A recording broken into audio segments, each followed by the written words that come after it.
Kadrlarda gördüyünüz şəxs Elxan Qurbanlıdır.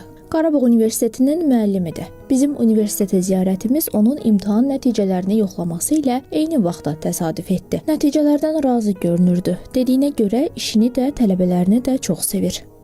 Bu xanım isə eyni universitetin insan resursları departamentində çalışır. Adı Fatimədir. Olduqca səmimi, mədəni və təcrübəli xanımdır. İşini də sevir, Xankəndini də. Amma məhəbbəti bununla yekunlaşmır.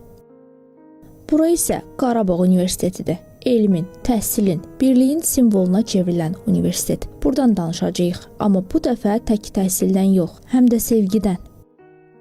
Hər ikisi öncə vətən deyib, peşə fəaliyyətlərini yenidən doğulan yurtda davam etdirmək qərarına gəlir. Təzə iş tapdıqlarını bilirdilər. Qismətlərini tapacaqlarından isə xəbərsiz idilər. Sözdə vətən olanda gerisi təfərrüatdır. Təklif üzərinə birbaşa heç tərəddüd etmədən Qarabağ Universitetinə gəldim. İqtisadiyyat üzrə fəlsəfə doktoruyam. Biznes və İqtisadiyyat fakültəsinin müəllimiyəm. Qarabağ Universitetindən öncə 5 saylı Bakı Dost Mərkəzi İnsan Resursları əməkdaşı idim. Universitet açılandan sonra bizim mərkəzin direktoru bizim otağa daxil oldu və sizin kimi gənclərə Qarabağda ehtiyac var. Məncə müraciət edin bildirdi və təbii ki, düşünmürdüm bu barədə, amma müraciət elədim. Bəlkə təsadüfdür, bəlkə də qismət. Amma dəqiq olan odur ki, Qarabağ birləşdirir, bir araya gətirir. Dostu, tanışı, həm də ürəkləri. Sənədlərimi aparmışdım təslim etməyə insan resurslarına. Oradan başladı əslində tanışlığımız. Sənədlərini təhvil alanda çox enerjili bir müəllimlə rastlaşdım. Sənədlərini təqdim etdi. Sənədləşmə prosesində çox maraqlıdır. Sənədləri təqdim etdikcə əməkdaşlarımız içimə ümid daha da çoxalırdı ki, necə pozitiv əməkdaşlarımız var, necə gözəl bir heyət formalaşır. Fəaliyyətlərini Qarabağda davam etdirən bu gənclər çox keçmədən öz ailələrini qururlar. Bakıda el adəti ilə toy mərasimi təşkil edilir. Xankəndidəki sürprizdən isə xəbərsiz idilər. Yəqin ki, xatırlayırsınız Xankəndidə ilk toy videolarını. Bəli, müsahiblərimiz məhz həmin cütlüydü. Bizim bütün toyun təşkilatçılığını bizim həmkarlarımız eləyibdi.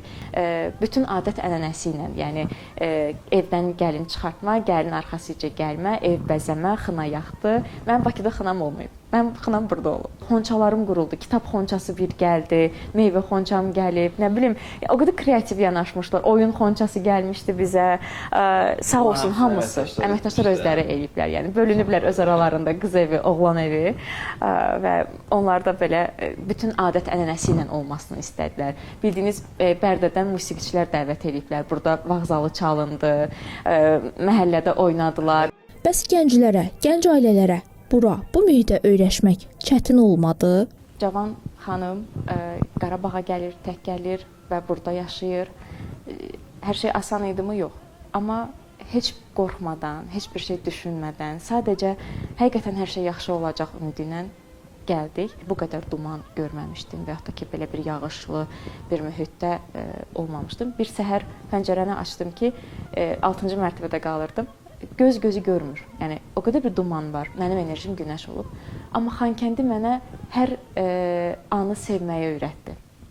Yağışını, çiskinini. Siz inarsınız, biz darıxanda, bir də gördünüz, elə bax, bizim o ailəyə gedən yolumuz oradan başladı. Darıxanda gənclər yığışaq gedək Şuşaya.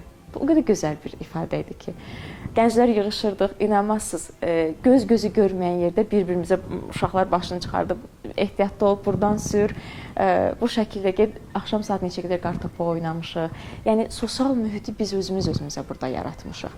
Darıxmışıq, bizim bir məhəllə klubumuz var idi. Gənclər yığışırdıq, ocaq başında, ocaq qalırdıq, ocaq başında. Müəllimin çox qəşəng əl qabiliyyəti var idi, bizə kebab eləyirdi. Ya kebab olmasın, adi çörək qızardırdıq, nə bilim, kimsə rayondan valideyni şor göndərib və s. onu gətirirdi. Biri piroq bişirib gətirirdi. Bəzən deyirlər, o qonşuluq mədəniyyəti artıq itir. Biz Xankənddə onu bərpa elədik.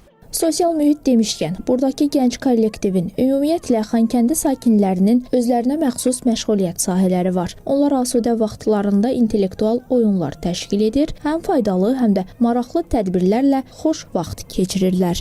6-cı mərtəbə adına bizim bir komanda formalaşdırdıq. Orada nə bilim piraşki bişirirəm, uşaqlar yığışın gəlin. Ürəyimə halva düşüb çalıram, durun gəlin. Belə deyə bizim orada digər bina sakinləri, yəni öz həmkarlarımız 6-cı mərtəbəyə yığışıb biz günlərimizi keçirirdik. Uşaqlar həmişə 6-cı mərtəbəni bir əyləncə, istirahət, sosial mühitin formalaşdığı bir məkan kimi görürdülər. Ona görə də biz düşündük ki, elə 6-cı mərtəbəni tək 6-cı mərtəbədəkilərə deyil, bütün Xankəndiyə şamil edək ki, onların da sosial mühiti daha yaxşı olsun və bu ada intellektual bir oyun təşkil edirik.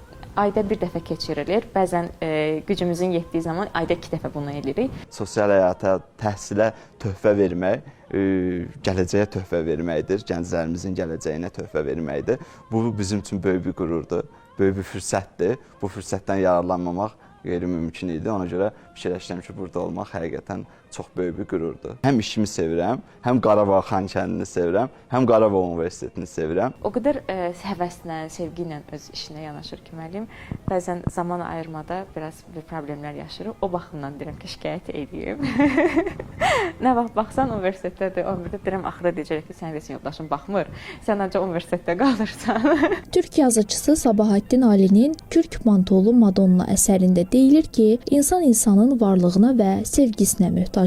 Bir-birimizə uzanan yardım əli sevgini, dostluğu, mərhəməti, qayğını aşıladıqca vətən torpağının hər bir qarışı elə Xankəndi kimi abad nəfəs alacaq. Saysız fədakarlıqlarla bizə bəxş edilən bu yerləri daha gözəl günlərə daşımaq bizim vətən borcumuzdur. Sevda Xanaliyeva, Hüseyn Bağırov, Real.